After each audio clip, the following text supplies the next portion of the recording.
സ്റ്റീവിന്റെ വീട് അറിയും? ഏത് സ്റ്റീവ്? എടാ കൊറേ കാലം പുറത്തേക്കായിരുന്നു. ആരുടെ ഉറപ്പ്? സായിപ്പ് സ്റ്റീവ്. സ്റ്റീവ്? ഓ എന്തേ പുള്ളിക്കാരനെ അറിയാമോന്നാ? പുള്ളിക്കാരൻ ഫേമസ് അല്ലടാ. ഞാൻ പറയാം, നീ ഒരു കാര്യം ചോദിച്ചു, ചായ ഒരു കടിയിട്ട് പറഞ്ഞുതരാം. വേണ്ട വേണ്ട വേണ്ട വേണ്ട വേണ്ട നല്ല വാഴയ്ക്ക പോടാ. വേണ്ട വേണ്ട വേണ്ട. ചിരിച്ചോണ്ടിക്കാരടുത്ത് കഴി. പഴംപൊരി വേണ്ട. ഇത് തമിഴന്റെ കായല്ല, പിന്നെ തനിനാടൻ കായാണ്. ഒരൊറ്റ വവ്വാലിന് പോലും നക്കി നോക്കാൻ വിട്ടുകൊടുക്കാതെ വാഴയിൽ നിന്ന് മടർത്തിയെടുത്ത് സ്വന്തം നമ്മുടെ തനിനാടൻ കത്തിക്കൊണ്ട് ഒരേ ലെവലിൽ കട്ട് ചെയ്ത് കേരളത്തിലെ മഞ്ഞൾ പിഴുതെടുത്ത് വിഷമില്ലാത്ത മൈദാമാവിൽ അരച്ചു ചേർത്ത് സ്വന്തം ചക്കിലാട്ടിയ വെളിച്ചെണ്ണ പൊരിച്ചെടുത്ത സാധനമാണിത്. നിങ്ങൾ ഉദ്ദേശിച്ച ഐറ്റമല്ല, തനിനാടനാണ്. ഒന്നോ രണ്ടോ അടുത്ത് കഴിച്ചോ. ആ അങ്ങനെയാണ്. സ്റ്റീവ് ആളങ്ങനെ ഏത് സ്റ്റീവ്? സ്റ്റീവുകള് ഇപ്പൊ വഴി പറഞ്ഞു തരാന്ന് പറഞ്ഞില്ലേ?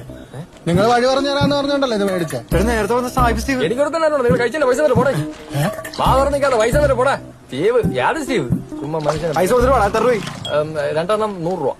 100 രൂപ കേട്ടിട്ടില്ലേ? 100 രൂപ ഒക്കെ വേണ്ടി മഞ്ഞ മേടിച്ചിട്ട് നെയ്മറുതല്ല നടക്കുക. പഴംപൊരിയില് തമിഴന്റെ കാ അല്ലടേ, തമിഴ്നാടൻ വെളിച്ചെണ്ണ കാച്ചി. ഇത് പുറത്ത് അല്ല